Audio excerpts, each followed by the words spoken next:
You're listening to the BJJ Globetrotters Pirate Radio Podcast, brought to you from St. Bart in the French West Indies. We talk Jiu-Jitsu, traveling, and people who do things a bit different in life. I am your host, Christian Graugard.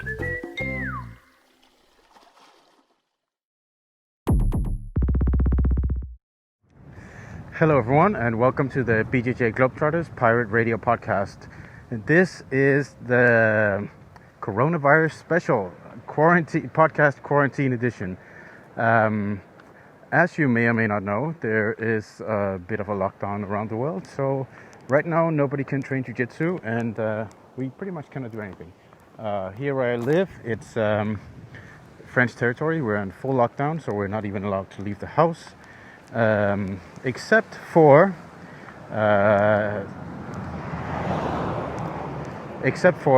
exercise. So we're allowed to take a walk near the house for short exercise, which is what I'm doing right now.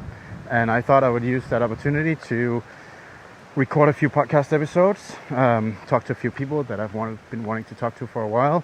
Let me be honest, there's not much to do in the Jiu-Jitsu travel agent business right now. So while we're waiting for the world to stop burning, I thought I might as well record a few podcast episodes.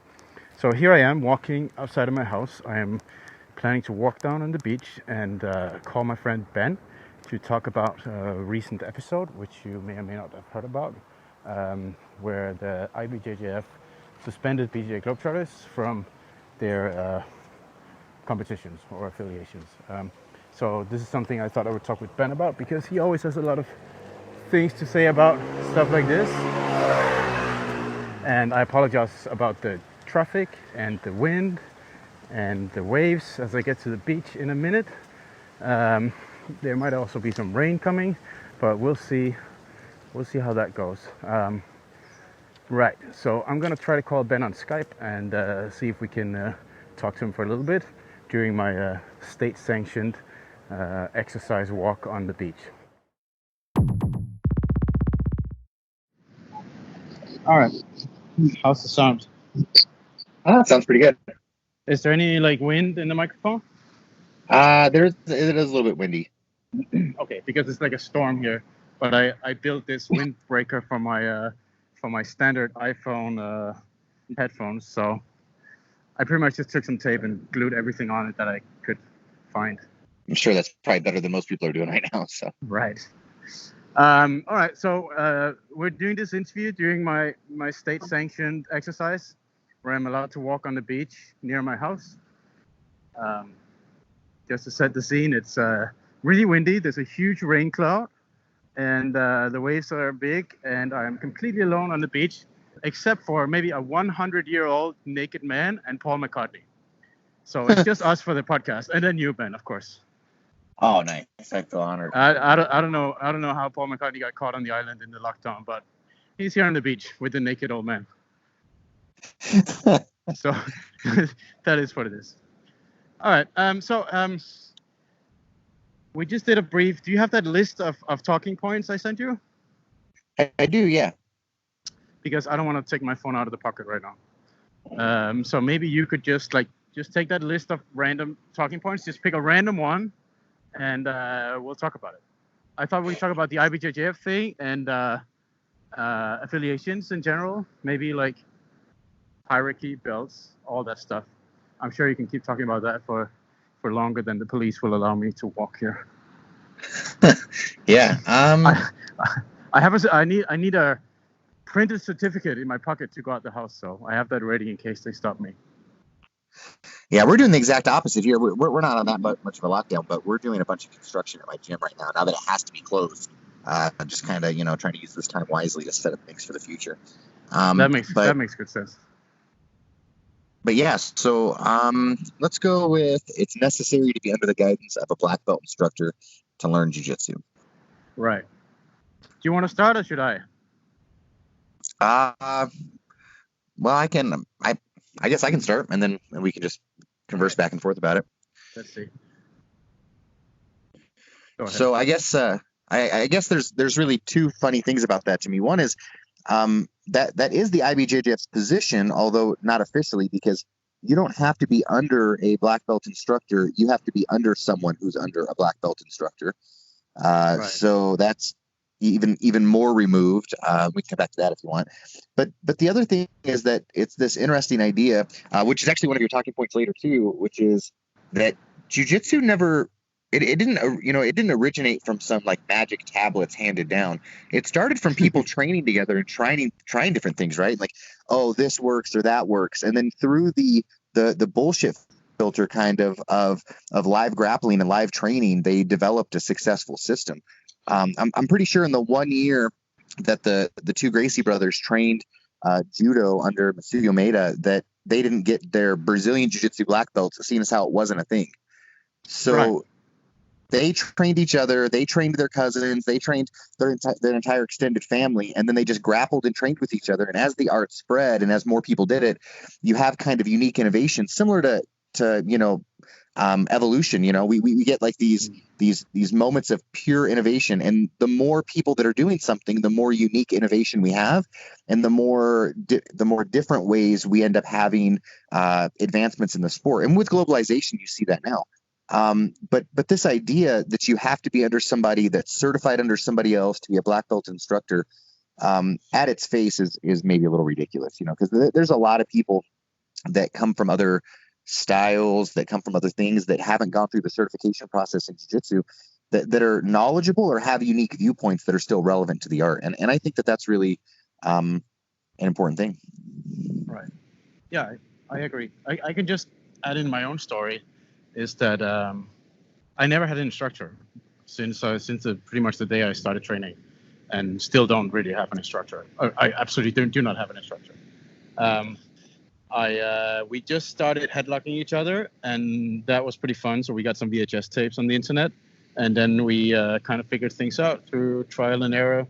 And we set up a lot of competitions and kind of just competed our way through, like, learning jiu-jitsu. And I'd say when we started out, there were a few like black belts who moved to Denmark where I started out. But I think at that point we'd already kind of created our own little group and our own little atmosphere of how we like training, and I didn't feel like it would be compatible with the way I saw that others were running the academies. Not that there's anything wrong with it; it's just not like my style. We were very relaxed about training, and maybe they were not, but I don't feel like we were like compatible, like in terms of atmosphere. So I could have probably signed up with these people and learned jiu-jitsu much faster, but we just made a decision to do it ourselves. So instead of signing up with the black belts, I, as a blue belt, opened an academy in Copenhagen and competed with the black belts and their businesses. So, and that obviously worked out pretty well. I got promoted by friends along the way, but never had like a formal instructor-student relationship with anyone, which I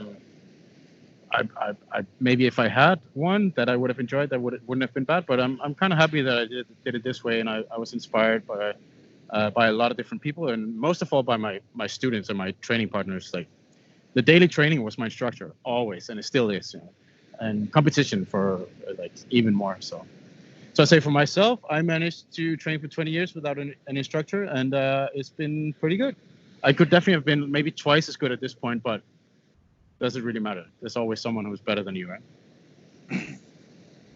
Yeah, and I think it can definitely help to have somebody that's kind of done things before and went through the learning process, show you some of those things. And it's helpful to aggregate knowledge, but in a lot of circumstances now, with like what you guys have going with the camps and people getting together to train, a lot of that share of information is possible without the traditional hierarchy that we see in jiu-jitsu. And so I think a lot of it really comes down to, like in my post I made a while back about the bootleggers and Baptists, it comes down to maybe there's two overarching ideas, I think, on why they push for this. And one is that they try to say, well, if you're trained underneath the black belt, then we can verify that it's safe or good instruction or proper lineage or whatever the terminology. But the problem with that is that we know that's not true. None of these black belts have shown up to the IBJJF headquarters and taught classes, and like they're verifying, oh, you're a good instructor, you're a good person, you're not a toxic leader. That's just not happening. I mean, you Yeah, you could go online and see a litany of stories of people that have talked about, oh well, my black belt professor that's registered through the IBJJF was an awful person or awful coach. That's not insulating us from that. And so it's probably actually the second thing I think, which is that they use that as a marketing thing. If they can say you need to learn from a black belt instructor and they control who the black belts are, well, then they control jiu-jitsu, right? Right. I mean, it's definitely not a bad thing to learn, to have like an experienced instructor. I see that myself now with the experience that I have when I'm teaching my students in this little club we have, that they learn much faster than I did. I mean, but they could probably do what I've done with without me being here, but it would take longer. But I'd say it's not like, yeah, you get the best argument there. All right, we'll just jump back and forth a little bit in all the random things I wrote down. So let's get another one. Let's see. Well, we already talked about Brazilian Jiu-Jitsu was founded on self-promotion. We actually didn't mention it, but it's kind of a fun addition to your story about the cousins in Brazil who just started training and then one day promoted themselves to black belts. Yeah, and then one day to red belt, right? Right. Like, well, unfortunately, more people were looking when they did the red belt thing, and then it became like a drama thing online because people were looking. But you got to remember that somebody started this thing by promoting themselves, which is the worst thing you can possibly do in jiu-jitsu, apparently, according to Reddit and stuff, which obviously you shouldn't do that. I'm not saying you should, but it's just funny that that's exactly how it started. Well, the intense irony to me is that what I see online, and then this is anecdotal, obviously. I mean, I don't have any data on this, but a lot of people are saying, well, like going back to the belt checker topic, well, the problem I have is this is only social verification. But then they'll say, well, if you grappled with me, you would know what belt I am. But you need somebody else to verify that you're actually a black belt. And it's this weird circular argument where it's like, well, but if everybody else grappled with you and thought you were really good and you were a black belt, why would you need an IBJJF certified black belt to tell you that? Right. Why would it have to be that way? And not even a certified black belt. I think this is really an interesting thing, because now we're really jumping in the subject. But let's do that for once. The whole thing about, for someone to promote you, there must be a relationship, right? I mean, you can beat every black belt in the world, but if you don't have a relationship, and I'm usually talking about business, with someone else, they will not promote you to black belt, right? I mean, that's how it works, right? Right, exactly. And that's kind of interesting. So what is a belt promotion really? You can argue that you promote someone, you kind of put your stamp on them. Like, you say, okay, this guy is now mine. You know, he's my purple belt. So when he wins, my name is on it. There's some part of that. But let's take the entire kind of relationship out of it, and then just say, let's say there's a person who never was in jiu-jitsu ever. He managed to sign up in the black belt division, and he wins the world championships.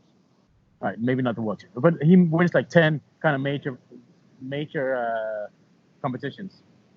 But nobody will promote him or say this guy is a black belt unless you have to give something back, right? There has to be some kind of trade. I promote you if you represent me, or I promote you if you sign up for my affiliation, right? I mean, there's always something. So I guess I'll throw the ball to you on that one. What do you think about this? So one of my old training partners, actually, I started teaching at his MMA school when I was a purple belt, and I first moved to Colorado. His name's Keith Wilson. He went to decision in a jiu-jitsu tournament versus Cobrinha, and I think he lost by 2 points. So that's a phenomenal outing. Now, here's some context. This person never trained jiu-jitsu. They were an Olympic level wrestler in the United States, and they trained both freestyle and Greco, though predominantly Greco. And then they had done MMA practice with a bunch of MMA fighters that would like bring him in to train for fighting. But grappling this guy, he was legitimately high-level black belt jiu-jitsu. However, he had no belt. Nobody would promote him. He owned his own MMA school, so why would anybody ever promote him when he's already doing his own thing? And he didn't care enough to pay somebody else for an affiliation every month. So there he sat as a white belt. But the guy literally went lost by like 2 points to Cobrinha in a jiu-jitsu tournament, which is phenomenal. Mm.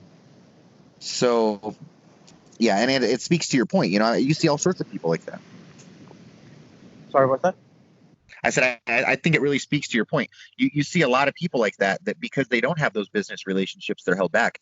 And so then the question becomes like you said, you know, is what really is the driving force of a lot of these affiliations, the driving force behind a lot of these promotions. And it is skill. I mean, I'm not saying that people are just promoting people based on money, and I don't think you're saying that either, but there is that component to it, right? Yeah, definitely.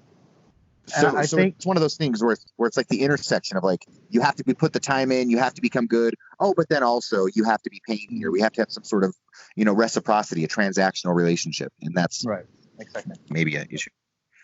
And I think the trade comes down to social recognition, which is pretty much the product that affiliation sells, right? Because what you can do, I mean, humans, the one thing that humans want the most is social recognition. That's what we will do anything to get, right? That's how you will miss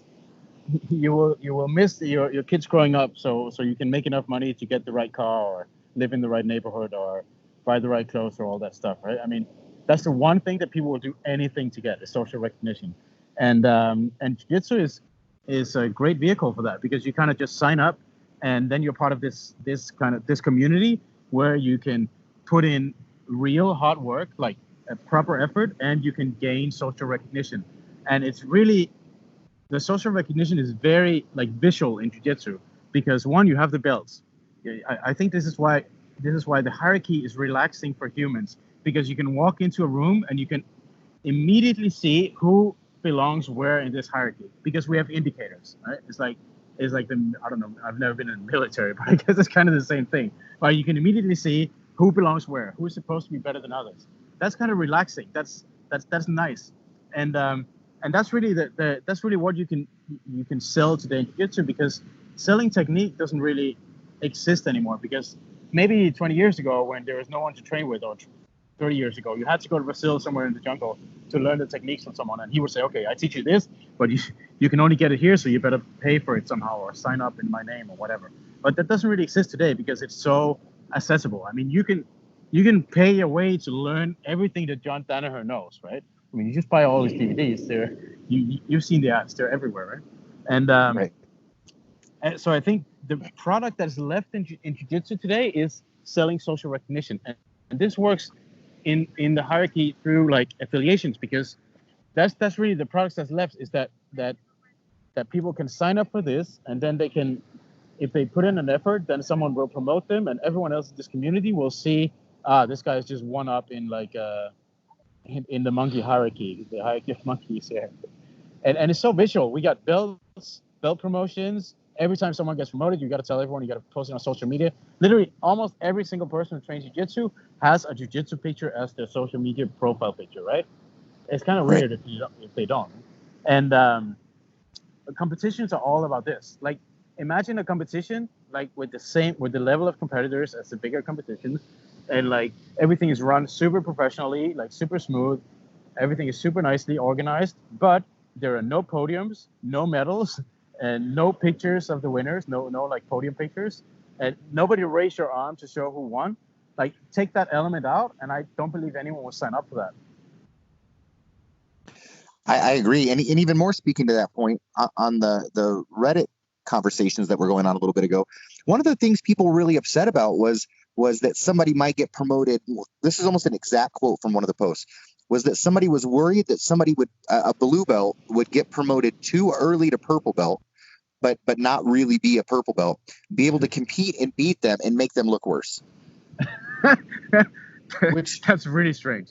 That's a really strange phenomenon that this thought exists in someone's mind. Right, and it's like, well, you know, it's not my actual ability I'm proud of, it's my belt. And if other people, and you know, this actually goes back to why a lot of schools don't allow white belts to come in and grapple live with people outside of white belts at all, or whatever, right, for like maybe 6 months or a year.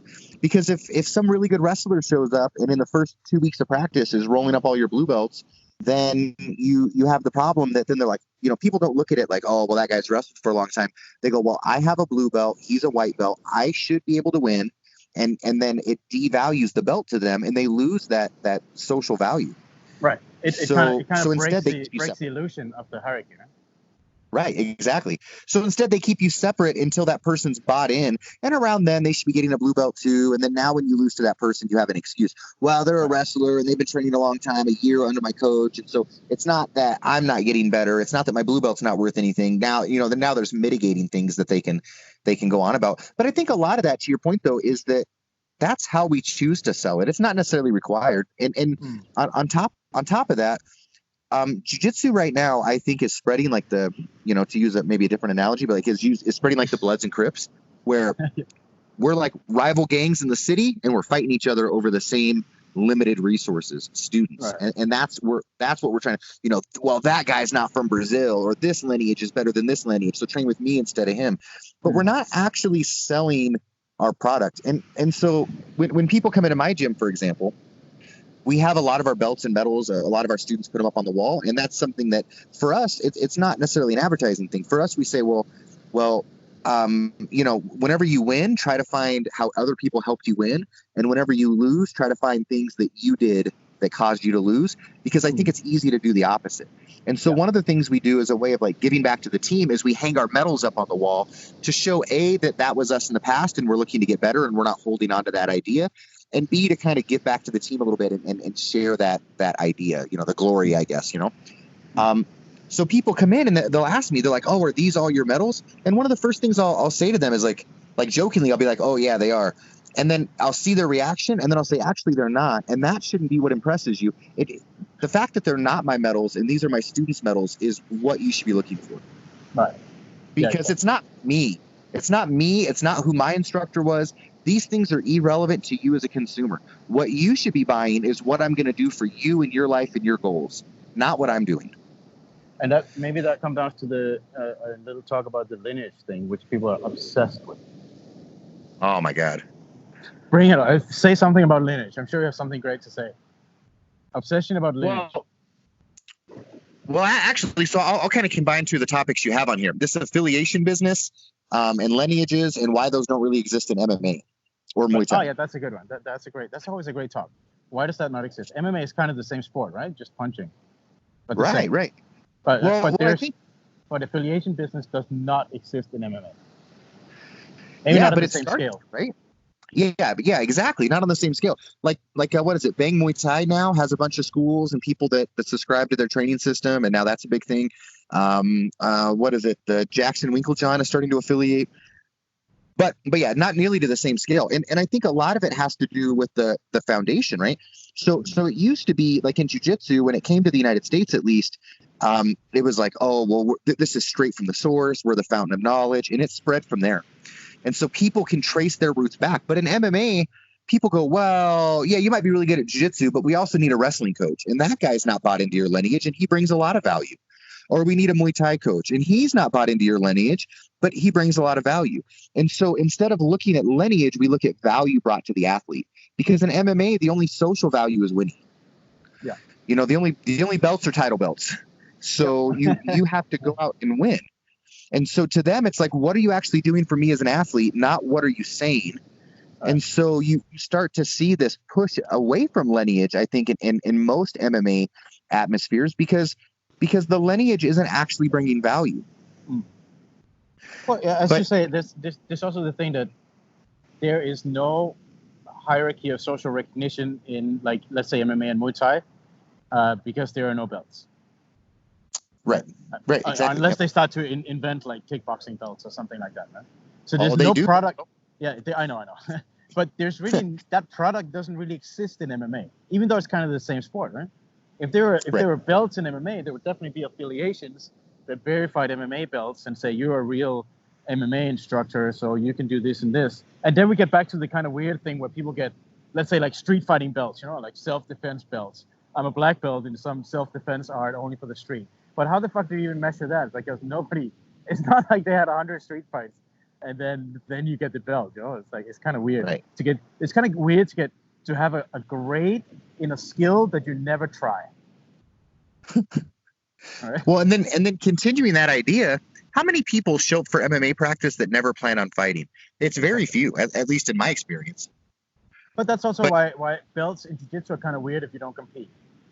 right? That's a little bit the same thing.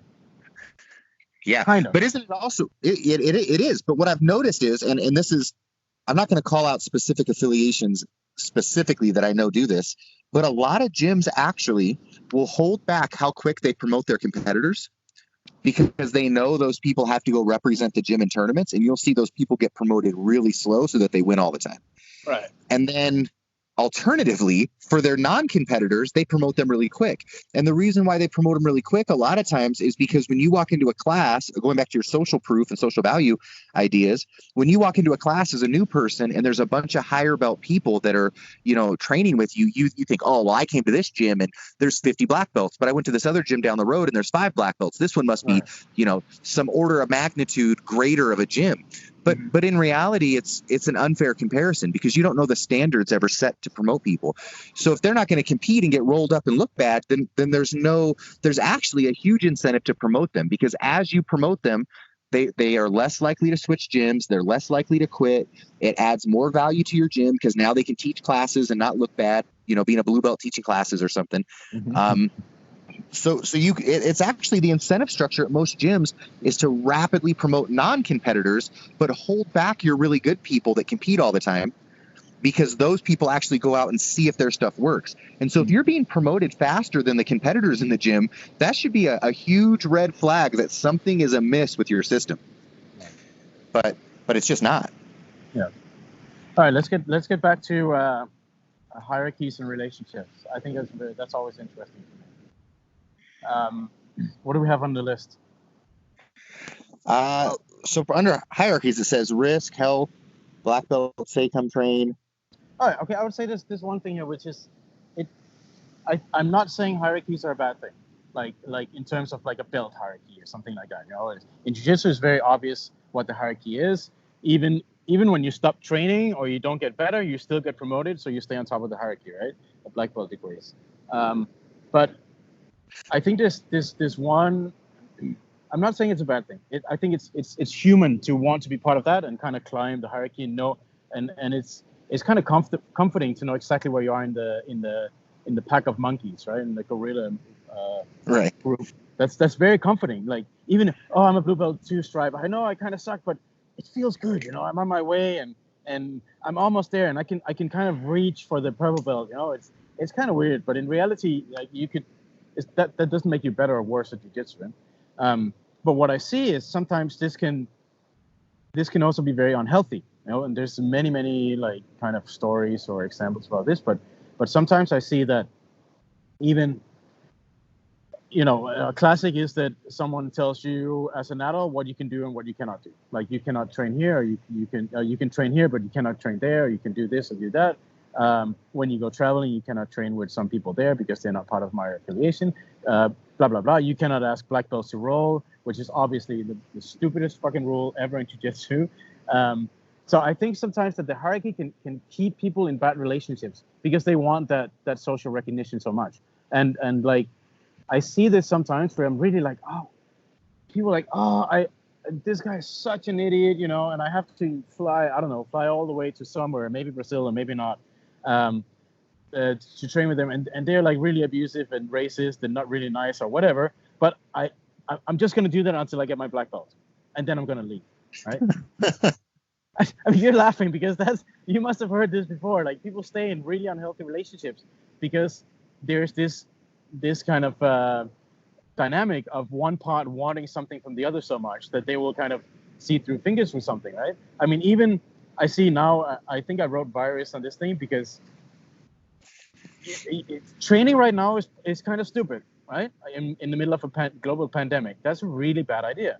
And I see some people say like, we'll still train, just come in, and then they're all like, oh yeah, respect your professor and do what he says and blah blah blah. But I think in private they would say, what the fuck is this guy doing? Okay, we better come train when professor says we're gonna train, because there's this relationship and they want something so much from this person that maybe they're not thinking too much for themselves. Right?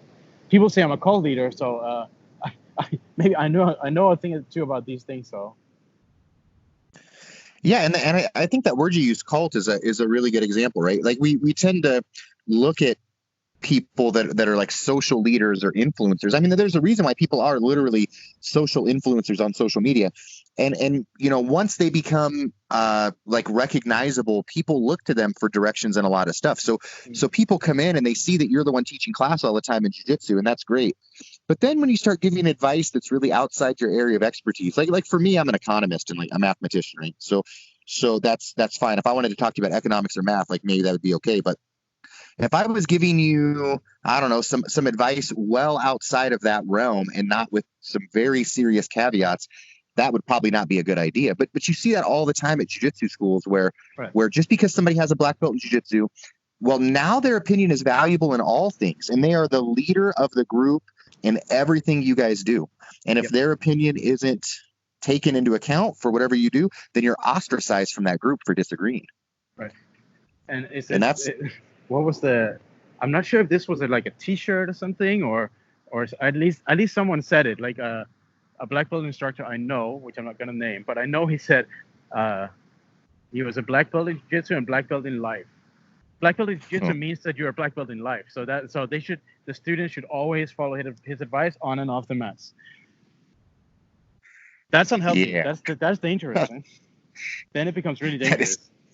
That is really dangerous. And like, I get it if like a lot of your advice is, like for me, if my students said, oh, well, like I'm thinking about training at this gym while I'm on vacation, I'd say, good. I mean, if that's what you want to do, then do those kind of things. Like think through stuff and like what kind of value you're going to get out of it. But that's like maybe the economist in me talking about how we view those kind of things. But I would never like limit my students from doing something they wanted to do solely because I happened to be a gym they walked into and signed up at. Right. Somewhat arbitrarily, because what were you gonna say? No, nothing. Sorry.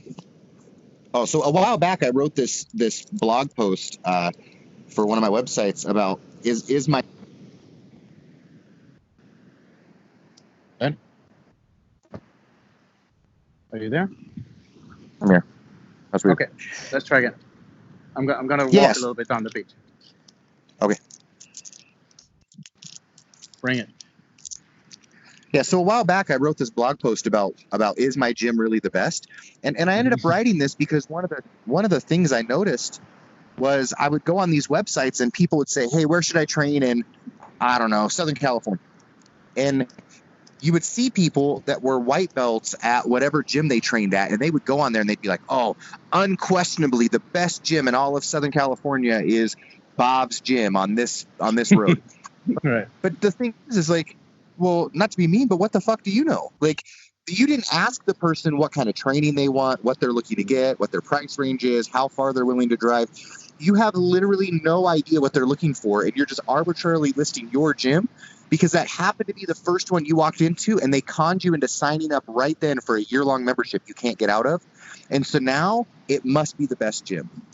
And it's the same idea if I bought an iPhone, let's say, and then I see somebody with an Android and I feel the need to tell them they have an inferior phone because it makes me feel better about my purchase. And it becomes this weird thing of like, well, I chose this gym. It's the best. And it's because my instructor told me it's the best. We come from the best lineage. Oh, and by the way, I have to eat the Gracie diet and milk watermelons for all my... This is a good example. We just talked about when you black belt in jiu-jitsu, then you give advice like the Gracie diet. What the fuck? Literally not. Absolutely bullshit. All right, let's get back to what you were saying. Sorry. Oh, but that's just kind of the thing, right? And it's just sad that a lot of people. Or you're falling out. Yeah, they've trained very few places, and they end up just stuck on this thing that. Hello? Yeah, I'm here. Yeah, and they just end up stuck on this thing that person who they just randomly met at some point in their life is like this fountain of knowledge and whatever. But it does end up with a very unhealthy relationship because now, it's not necessarily unhealthy. I mean, it's good to have people to go to for advice or friends or people to talk to. And that's great. I just walked off the beach onto the road, and I hope the police is not fucking patrolling right now. All right, if I get stopped by the police, we'll see. I'll just say okay. I don't speak French. Sure. Okay. Well, But yeah, and it's also funny because that's exactly how you get your lineage. That's because you randomly signed up at some place. right. Right. But that's I think that goes back to what you're saying exactly about you have that phone and you feel the urge to kind of tell someone that this is better because that makes you feel better about your decision. Like, and your lineage is literally just where you randomly signed up in the beginning. They say, oh, okay, cool. So I can actually trace myself back to the source here, to the first people to self-promote in this sport, this activity, and that makes them feel much better about like what they're doing. You know? Connection to Helio or whatever, whoever it is. Right. Yeah. Some 7 degrees of Helio Gracie stuff. And it's weird too because like to go into the cultish or even maybe like paramilitary views that some of these people have. So you show up and then you got to pay all this money for a gi and for the training equipment that you have to wear. And they'll say, oh, it's because we want everybody to look the same. But the reality of the situation is it's because then you're giving them more money. And right. And if they let you buy whatever you wanted, you probably wouldn't buy their crappy stuff. Yep. So, because if their gear was really the best gear, and if you really wanted to support your gym, you would buy their stuff. Right. But they know that's not true because if they make you buy their stuff and they sell you crappy, the cheapest gi they can buy on the internet with their patches on it for $200, then in 1 year when your gi is falling apart, you have to buy a new one, and they can make this markup on you constantly. And so you'll see that they instead try to sell it to you as like, oh, well, you got to support the Red Shield and cover your gi and all of our patches and everything else. And then to go back to your previous point, you go on social media to post about your promotion or your training because you have to. Right. If your friends don't feel bad that they're not training jiu-jitsu, you're not doing your job as a white belt. So you get promoted and you tell everybody. And guess what? In all of your pictures, you look like a NASCAR racer advertising for whatever gym you train at. Well, I mean, this is also building building a tribe culture. Like that's also a product to sell that makes humans feel comfortable that they're part of something. That's what we all crave in some way. It could be religion or a football team or whatever, but it's this makes people feel comfortable. It makes them feel safe and held in the arms of, I don't know, the mother of Jesus or something. And from a marketing perspective, I have to appreciate specifically with like Gracie Baja, if you own 10 Gracie Baja gis and rash guards and you switch cities, you don't want to go to another gym because if you do, you might not be able to wear all your crap. Right. Oh, it's a pretty impressive business model. Yeah. Business. Yeah, business model. Exactly. Not, it has nothing to do with promoting like a safe environment or great instruction. It has to do with retaining members. Right. All right. Let's grab another thing on the list. Something random. I'm way past my state-sanctioned exercise time, but I'll keep walking until they come and put me to jail or something. BJJ Globetrotters are not serious about jiu-jitsu. Right. I hear that a lot. What do you think? You've been to the camp. Maybe because I'm not like a serious person, and maybe people will see me as kind of the face of Globetrotters or whatever. But I'm never really serious about anything. Maybe personal hygiene. Maybe personal hygiene during pandemics in the supermarket. Pretty serious about that. Fucking people sneezing in their hands. My God, touching all the avocados. Yeah. During a fucking pandemic. Come on. Okay, let's get back to that. Well, and to your point about you not being super serious about anything, I don't think that's really true because, like as you said, you were a blue belt watching VHS tapes back in the day, traveling the globe, trying to learn jiu-jitsu, trying to get better, trying to improve yourself. So a lot of times it's like, well, what do people think being serious is? Like I've been to a lot of the camps and as you know, I don't drink. I'm not big into partying or anything like that. And I still get a lot of value at the camps, more so than I do at almost anywhere else. So it's not like some people do go out and they'll drink at night. Like when we were at the camp in Heidelberg, some people go out and they drink, but then those same people are training a whole bunch. And it's not like in the day to day, people are being monks about their training. But if it's something where you can increase the overall value to somebody, the social value, the actual technical value, then they're more likely to train. So The more we can promote training, the more we can promote a positive atmosphere, and the less we get, stuck over these things that don't actually make people better at jiu-jitsu and don't actually improve their lives, the better product that we're giving to people and the more we're fulfilling their needs. Right. So I don't think it's not about not being serious. I think it's about providing a product that's multifaceted, and it actually gets to the point of getting people to train more, because I don't know too many affiliations that have like however many camps you guys have a year that attract as many people as you guys do a year from all over the world, almost solely based on social, like word of mouth marketing to people that have gone to camps and loved them so much they bring other people in. And it speaks volumes to the fact that you are not pushing that, cult mentality of like, you have to be a part of this, you have to follow my rules. In fact, you do quite the opposite. And that level of trust that you give people, and that invitation to the lowly white belt, that they are in fact a person too, I think is appealing to people and encourages them to train.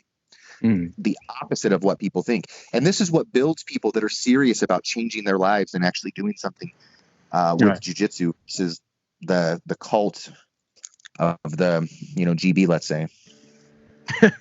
Well, I mean, personally, I train as much at the camps as my body can handle. Like, I go to the limit every single camp, which is not so much because I'm not 36 anymore. I'm not on steroids. I don't train like 6 days a week. So, but it's still like I get a few hours of rolling a day, which is for normal people like me quite a lot. No? And then I get to talk to a million people in every single camp. So I'd say for me, that's a pretty good experience. Anyway, let's get another talking point. I was going to say just real quick, and out of the people that I've met at camps, there's a bunch that come visit me here in Colorado routinely throughout the year, and it builds those kind of strong relationships that actually build a community. I think that's really the opposite of what people think. Sometimes having those different levels of bonding with people at camps is what makes people actually serious about training, not the other way around. Right. So the only way to have your rank verified is through the IBJJF. Bring it. That's a good one. That's a good one. Let's hear about it. Yeah, I'm sure they'd want you to think that.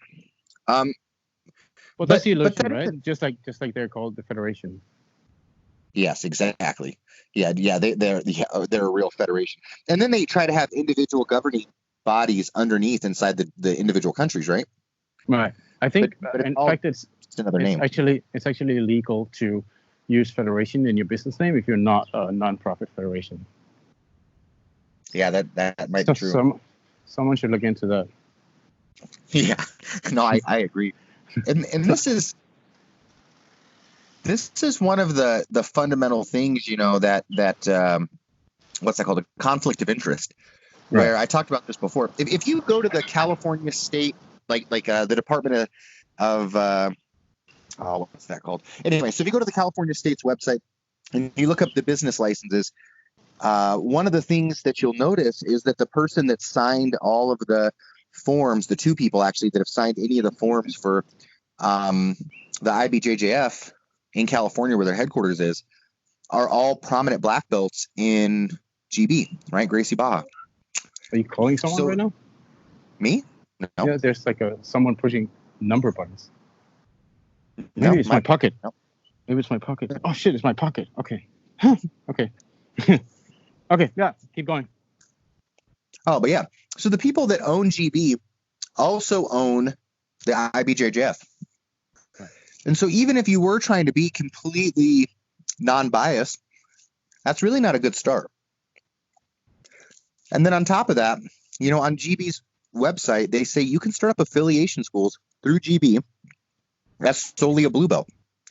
So you have this weird, I don't know, like recursive relationship between one of the largest affiliations, well, I guess now the largest IBJJF registered affiliation, incidentally, and the IBJJF, and it makes you wonder where kind of the IBJJF roles begin and end, and where the Gracie Barra's marketing and affiliation roles begin and end. But it really takes away from this idea that the only way to have your rank verified is through the IBJJF, and that's not even with counting the fact that there is literally no check to make sure that the person that's signing your registration forms has ever met you, has ever trained with you, has any relationship with you other than some indirect monetary relationship. It's wild. I mean, having competed at the IBJJF for blue belt all the way to black belt, it's almost disgusting. Like when I was a blue belt, I used to think, one day I'll be an IBJJF registered black belt, world champion or something, and like as time went on, and you just start to see the levels of how corrupt it can be. I mean, even at the tournaments, you have a point on here on how like them being professionally ran tournaments. I could tell you some awful stories about IBJJF tournaments that I've seen first. But anyway, I think that in general, the whole like verification of build is kind of a really interesting thing to take up, because that's something that's kind of been taken over, you could say, by this company, this for-profit company. It's to say that's a legitimate way of verifying that you are a certain belt. But they just one company, and then Rickson Gracie is doing his thing, which is the exact same, like the Jiu-Jitsu, what's it called? Something, IBJJF something. Literally all you do is you just like sign up, and what you sign up for is just paying. Like, you just sign up to pay $15 a year or something. The Jiu-Jitsu Global Federation? Yeah, that's the one. Yeah, I just checked it out, and all it is literally you pay them to have your name on their website that you are a verified practitioner. That's what you pay, like a subscription, yearly subscription, to be a verified practitioner. And then once you're a verified practitioner, you can apply to buy. you can apply to buy a certificate for your belt, which will cost anything from $100 to, I don't know, $250 or something. And that's the business. That's their product. That's like selling. That's the purest form of selling social recognition. And that's kind of weird. I think that's a weird thing. Like that's another company trying to do that. And this is obviously where the Belt Checker project comes into the picture, because I don't know. It was my project. So maybe I'll let you talk about it a little bit, because you've also been kind of involved from the beginning, at least in the thought process. But let's hear your thoughts about all these things. Private companies verifying social rank versus crowd-funded verification. Yeah. So maybe I'll give you a separate example, not from jiu-jitsu. So a while back, there was a guy that wrote into one of the wine review companies. And basically the way this company works is you send them a copy, you send them pictures of your restaurant, you send this wine review company copies of your menu and your wine pairings and all this stuff. And if you pass muster, then they'll list you as being some like verified, really highly prestigious, award-winning restaurant on their wine review or something. And so the guy, he reorganized his patio to look like a small seated restaurant, like a few seat restaurant. He took some pictures of it, and then made up a bunch of wines, and then used like some really cheap bottles of wine for some of the other ones. Did like ridiculous pairings, sent it in, paid his like $200 or $300 fee or whatever it was. It's probably more than that, but whatever the fee was. And then a few days later, he gets a notification back that everything's been approved and that he's good to go. And they'll send him his certificate stating that he's a part of this really prestigious organization's wine review and all kinds of stuff. And it really comes down to the same idea, right? Like your business model is making money, not from the customers who you're supposedly providing information to. It's in getting paid to provide advertisements for people. So it's the same with jiu-jitsu. Your black belt is an advertisement that you as a gym owner can use to sell that to other people for this social value. And the IBJJF is in the business of paying you, or are you paying them so that you can advertise that certification and not actually checking. The Belt Checker project goes the opposite way. It goes the way of like Google and Yelp, and it says, or Amazon. Actually, Amazon's a really good example. Amazon's entire value comes from the fact that you believe you can trust in the products that they're selling, and that other people have tried them and they have reviews. And this leads to what they call in economics, like a loss of information asymmetry. So the people that are promoting that this product is really good and telling you all this like marketing copy, they can't lie when other people have actually used their product and actually have been involved in it. So with Belt Checker, it's not you benefiting if you lie for somebody, because you can't. Instead, they have. Sorry. Do you also want to really quick, just for the listeners, explain what Belt Checker is? With not my words. Yeah. So So, I mean, I think like in the way that most people would understand, belt checker is a way of aggregating basically practitioners, the community's view on different people's belts or whatever, and then verifying the belt levels of people through this social metric.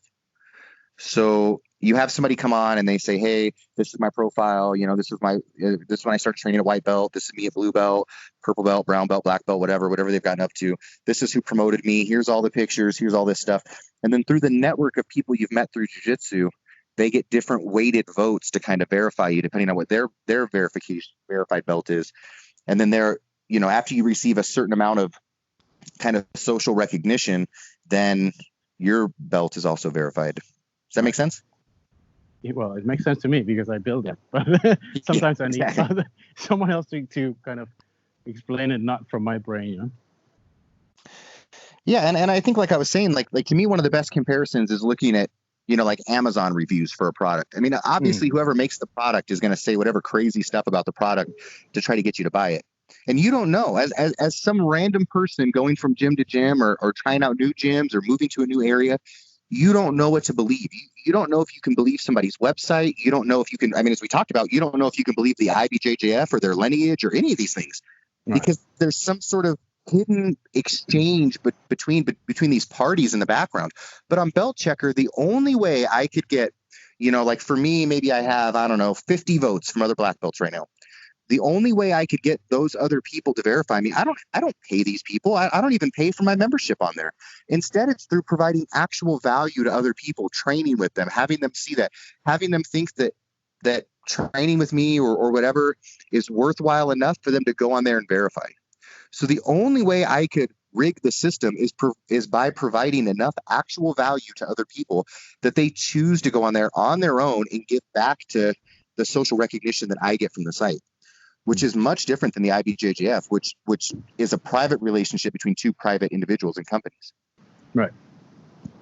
So, yeah, I think in a large way, it actually allows us to see. Oh, and by the way, one of the things that I was having a conversation with one of these like women's jiu-jitsu groups is that with the IBJJF, if you have like a toxic black belt, let's say, that's causing a bunch of problems, there's, with the students, I'm sure people have heard about some of those.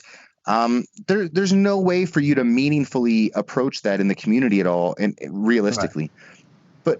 But on Belt Checker, if there's a really big problem, or if you've gone to somebody's school and there's a huge issue, and it's big enough for you to think you have to do something, you can go on there and you could say, hey, I don't think that this is, I don't think this person deserves their black belt. They're a bad jiu-jitsu leader, whatever your metric is. And you can let people know about those kind of things, just like you would for any other product you buy on the day-to-day. Right. You cannot do that with the IBJJF. I don't even know how I would go approach the IBJJF and be like, I think you guys validated this person incorrectly or something. I don't even think there's a mechanism for that. I don't think so. No, like what if you get the certificate from them, you buy the certificate, you put it on the wall, then I mean they're not going to come and take it down if you like rape someone or what do I know? No, yeah, exactly, and that's kind of the problem, right? Is that once you've been verified, then that's just it, and then you wait a few years and you get your first stripe and your second stripe and your third stripe, and as long as you just keep pitching them money every year, you get all your stripes all the way up to whatever belt you finally quit training at. Right, and this is an interesting thing that I think maybe is not well known because it's kind of not very transparent, the whole IBJJF verification thing. But there are two separate things. One is you can be a member of IBJJF, which costs you like $40 a year, which is what you need to compete, right? And for that you need the signature of someone up in the hierarchy, whatever. Like it has to be a black belt or a black belt second degree or whatever the system is at the moment, and that will verify your belt, right? So you can compete. Let's say some kind of level. But then they have a completely separate thing, which is black belt certification, which all they sell is just a piece of paper, really. Like you send them some money, you have to go do like a first aid course, and you have to do the referee course, and you pay them $400, and then they will say, okay, that's fine. This guy is, if you're in the US, you need to do a background check, and they will say, okay, you are an IBJJF verified black belt. And since they're like a big organization, people see that as some kind of like proper certification or like something they can trust, right? But it's really based only on money. And then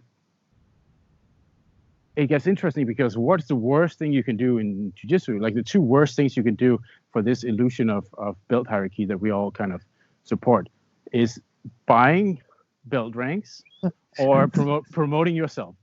Those are literally the two worst things you could possibly do. If you want to burn down Reddit one day, you just say you promoted yourself or you paid someone to promote you, right?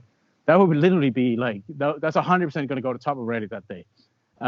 But this is exactly what you can do with the IBJJF as a black belt.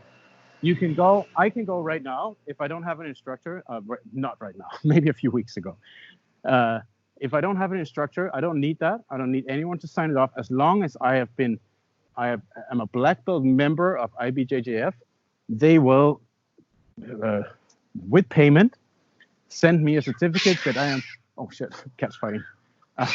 That I am a certain black belt degree based purely on time, right? On how long I've been a black belt. So they will just say, okay, Christian signed up 7 years ago, he's been paying every year. So you give us $400, we're gonna and you pay for a referee course. We're gonna send you a certificate, and we're gonna prove that you are now a second degree black belt, and you can tell the world you're second degree black belt, and that is verified.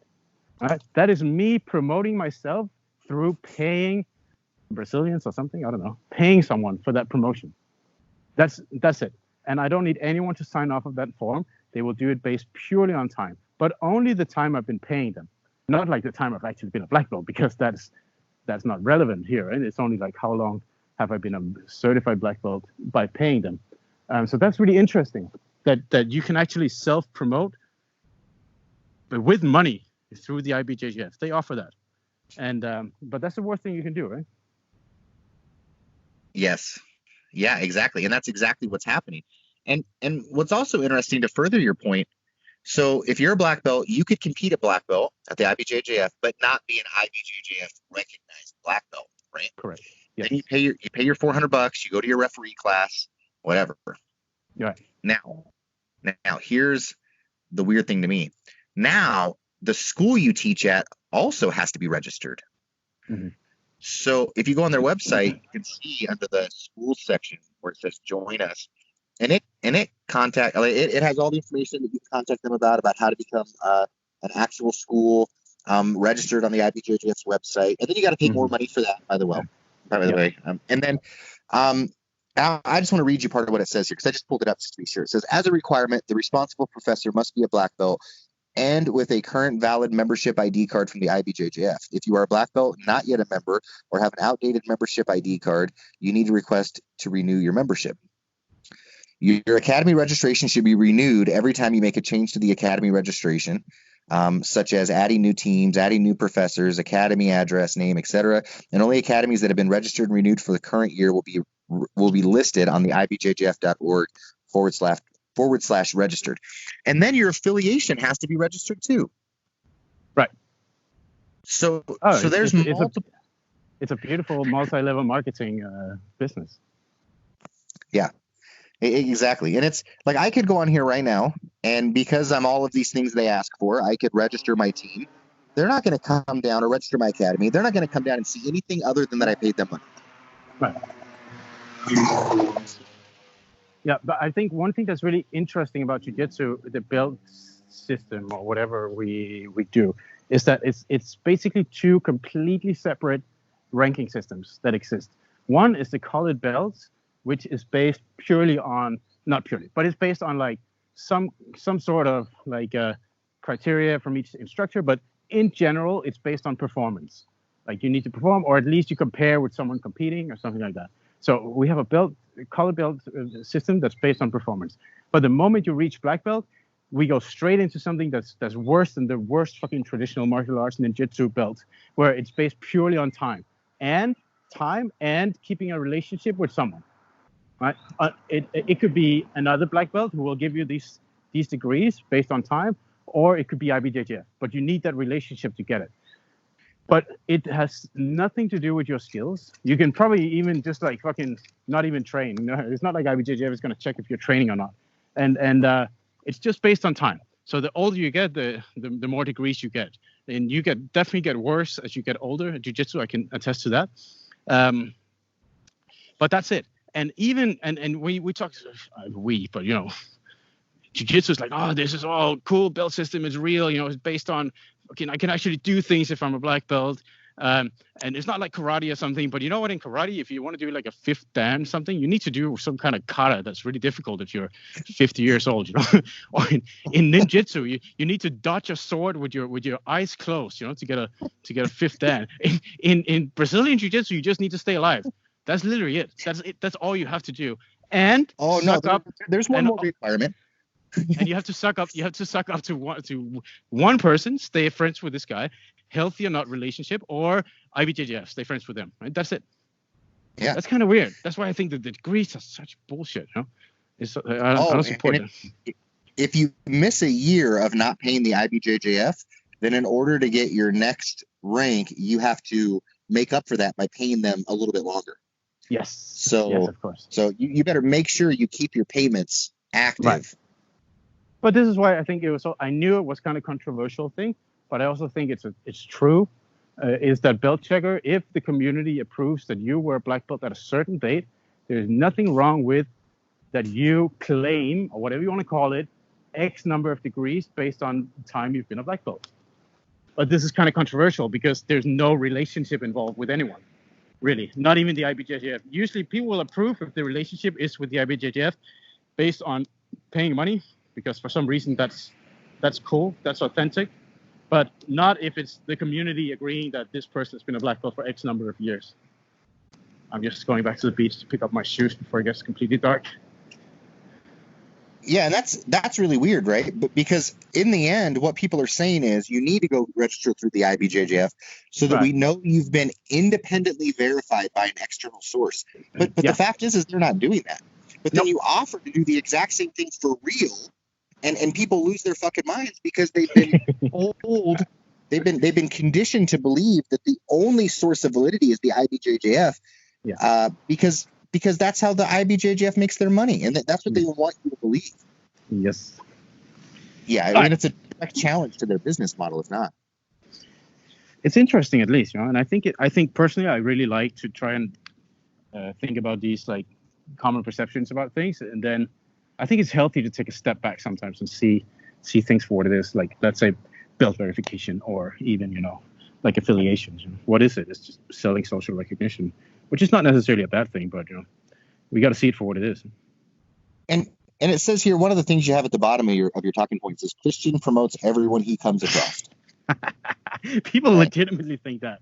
As I said in another interview, it's not like I'm the fucking white Oprah Winfrey of jiu-jitsu, just walking around at the open mat at the camps and just throwing belts left and right. Like, you get a belt, you get a belt.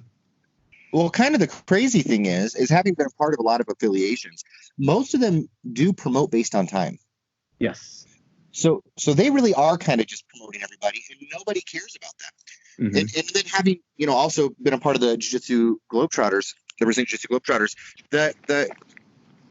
that's just not true. I mean, you literally have a council of people that vote on if people should get promoted or not, all of which have no financial stake in the person getting promoted or not promoted.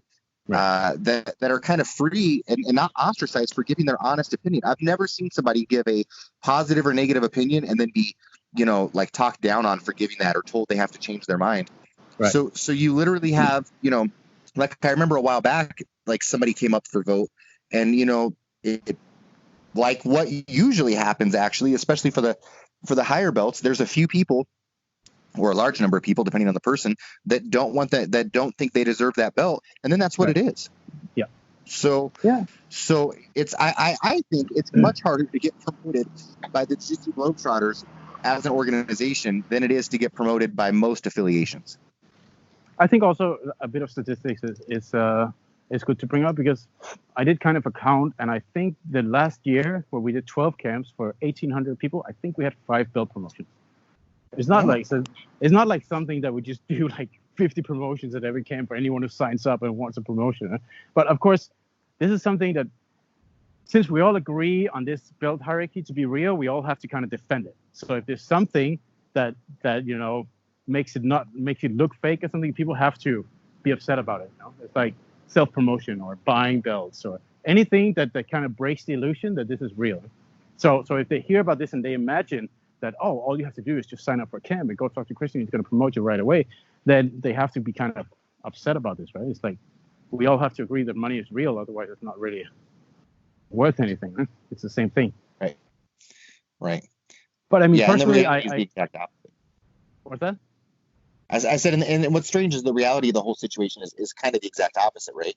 That you're actually paying your affiliation to promote you in a certain amount of time. Right. And then with the Jiu-Jitsu Globetrotters, they're not held to that same standard because you're not paying people for anything, and it is solely based on people's opinion of your level. And then for some reason, that's a problem. Yeah, well, everything is a problem apparently. But I would say that I personally try to get as least involved in belt promotions as I possibly can in my life in general. I think for my own students in my own gym, I kind of do it because they're my. I mean, I'm the only one here, you know. But it's pretty rare, like maybe once a year, every second year or something. But at camps, I try to stay out of it as much as possible. And so what we do is as you mentioned, it's a vote, you know. Like if there's someone, oh, here's a blue belt, we know him for a while, a few camps, he doesn't have anyone to train with. He's like, you know, and he's like, maybe he said, okay, I don't have an instructor. Can you guys help me out? Blah, blah, blah. The thing, all I do is I just we have a group with all the instructors at the camp, and I say, everyone roll with this guy during the week and tell me what you think. And I don't do it. I stay out of it. My vote is not involved in it. And then it's just by popular vote. And if someone says no, it's a no. That's pretty much it. But I think and I think that's really healthy because it avoids creating that relationship between two people where one person really wants something from the other person, which is very common in this kind of hierarchy business of selling social recognition. Is that you will stay with someone who's an absolute douchebag and suck up to him just because you want something. It doesn't necessarily have to be an unhealthy relationship, but you see that. It can also be very healthy. But I think, at least for me, from a personal perspective, I don't want those relationships with people. I don't want friendships where one part wants something really bad from the other part. I think that's not healthy. I don't think you can build a true, honest relationship with anyone based on that, really. And that's also what you see with most people break out and make their own affiliation or gym or whatever once they get the black belt, because then they're kind of free, right? Of course, then they need the degrees, which is another story. But I just have to wait until I get the second degree, then I can finally break out. I don't have to be friends with this person anymore. Well, until the IBJJF changes their requirements again. Yeah, exactly. But I mean, for me personally, I really don't. As I said, we just did another interview where I touched this subject a little bit. Is that the nightmare scenario for me at camps is that I show up at the camps and there's like constantly 25 guys trying to buy me lunch all the time. You know, that would be horrible. I wouldn't be able to relax. You know, it's a holiday. You know, it's also my holiday. I just want to hang out with friends. I don't want people to, you know, hey, meet my sister. You know, like I don't think that's a healthy relationship, because then who knows if they actually want to hang out or not. You know, I don't know that. Not until I give them second degree black belt. Then the truth is going to come out. Then the cards come on the table. So, but that's an interesting thing. So some people, at least on the internet, have this illusion that I will just promote anyone. And it's actually the opposite. I promote no one. I don't promote anyone. I stay far away from that. All right. Do we have anything else on the list? What's up? Let's see. Getting dark. Curfew. I'm trying to see. We kind of covered a little bit of each of these. Let me see. Well, I think that we can also maybe talk for a minute about BJJ Globetrotters is not a real affiliation. Yeah, that's an interesting one. What is an affiliation? No, wait. I have a different angle. What do you want from an affiliation? What is it that people want from an affiliation? Access to training partners, social recognition, belt promotions. Like, what else is there? Technique, maybe. You know, you can get technique anywhere. But what exactly do you want? Unless it's like a proper business franchise that gives you like a proper business model and stuff you can use, like McDonald's or something. But what else do you really want from an affiliation? Yeah, I think you're right. I think, especially from the student perspective, that is what they want, right? Like all those things you listed. And that's exactly what Globetrotters can provide. Except the only thing there is not, which is really what people usually really want, is that relationship with one entity where they can get something from that person, right? and they can get social recognition, and they can kind of put this person's stamp on their back, and they feel comfortable. Now they're part of something. They have a ladder to climb in the monkey hierarchy. That you cannot really get that from Globetrotters, but no one will admit that's what they get from an affiliation, because but really you can get all the things that you will say that you want, right? Which is just, I want training, I want a network, I want to be able to go to some other gyms and train with them, and I want like quality instructors, all that stuff. But let's say one thing that's an interesting thought experiment. Would anyone pay for an affiliation and all the stuff that you do now? Like, you can get all that shit, but there's no belt promotion. Would anyone ever pay for an affiliation? I don't think so, to be honest. That is why nobody. I mean, maybe in a few, but this is why it doesn't exist in MMA and Thai boxing and whatever. And this is also, I think, touches on a little bit of a topic we talked about before, which was sometimes the toxic nature of the mentality in jiu-jitsu. And so you end up with kind of a bad situation, I think. I'm going to give you an example. In the town I live in, there's a school here, and one of their main advertising things, they in fact have this printed on their t-shirts, is that their owner, or maybe not their owner, but their instructor is from Brazil. Right. So their entire main point is that this is straight from the source. I'm from Brazil, so you can believe me. But this is an interesting selling point, because now if you look at the idea of affiliations, if that's what makes you credible, if that gives you this value, if people don't disvalue your affiliation that people could become a part of and get all those same benefits, then these other black belts can't use theirs for marketing as well, and they're just paying money into something that isn't actually beneficial to them. Right. So instead, they'll go and say, oh, well, all of my students know better than to believe this McDojo crap. But they're actually doing the McDojo stuff that they're claiming other people do. And I've seen this recently with the addition, like you talked about promoting yourself or making stuff up. I don't know if you've seen how many schools have added a belt between white and blue belt. Right. Yeah, I've seen that a few times. So one of the schools here, somebody posted a thing about a school that was giving children black belts or something in jiu-jitsu, but then once they became adults, they had to go back to blue belt or whatever the case was. And so they're on there and they're like, this is some McDojo stuff, and this is only used to make money, and this is devaluing the art, blah, blah, blah, blah, blah. So then I comment, and I'm like, man, doesn't your school give out a new belt you just made up between white and blue belt? And isn't that kind of the same idea, that you're just adding a new belt in, charging people $50 for the belt, $200 for the belt testing fee, and then it's like a way to keep members? And they're like, no, that's not it. And then they just go and like off on this weird thing of this like cognitive dissonance of like, that's not the same, that's not the same. But it really is, right? Right. And that's the difference is that the color is not black. Right. Black is the mystery color, That's the ultimate thing that we all strive for in life, so we can become life coaches. But the idea is like, well, if you promote these kids to black belt, it devalues other people's black belts. So if you have other affiliations that are verifying other people are also have these networks of training partners and things like that, well, that devalues my affiliation implicitly. That's what people think. And so now they have to actively, like I said, the Bloods and Crips, they have to attack you and your product in order to strengthen their position, versus like looking at it like the mafia and saying, we all train jiu-jitsu. That's what we're actually here for. And the reality of the situation is there's more kids doing soccer in my city right now. And if all of those kids train jiu-jitsu, we wouldn't have enough jiu-jitsu schools to put them all in. Right. It's not, us trying to steal students from each other that's going to get us where we want to be, but it's in fact us just reaching more of these kids and showing them that this is a good sport for people and kind of spreading that knowledge. But instead of doing that, we're arguing about what a real affiliation is and all this other stuff. And that's where people seem to think they're going to value their school. It's not by actually having a good product. It's by sitting on your product. Yeah. Well, yeah, that's right. All right. Well, I think we got through almost all of it on the list.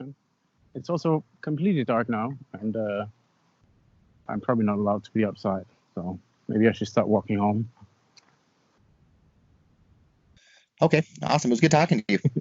Maybe we should do another one, just talk about belt checker. There's so much to talk about there. I'm just not sure if it fits in the Globetrotters podcast thing, but yeah, we could do that if you want to maybe meet up sometime next week. Yeah, let's look at it. I'm thinking of doing these afternoon walks and calling people and doing podcast episodes like daily or something. There's nothing else to do. As I say, the jiu-jitsu travel business is kind of quiet these days. So yeah, I have a lot of free time as well. Like I said, we're trying to use this to kind of build up our gym and our business model here, so that when we do open, we have an even better product. So yeah, that's the way to do it. All right, Ben, thank you so much for calling in. And yeah, anything you want to add? Anything you want to sell? Do you want to promote someone, or can people just call you up and get promoted? Yeah, I mean, if you want to. Although I'm not a 9th degree black belt, so I don't know if the IBJJF will agree with my opinion. So. Yeah, right. That's a shame. All right, man. Thanks for the talk, and we'll stay in touch, man. Yeah, see you soon. All right, see you. Bye.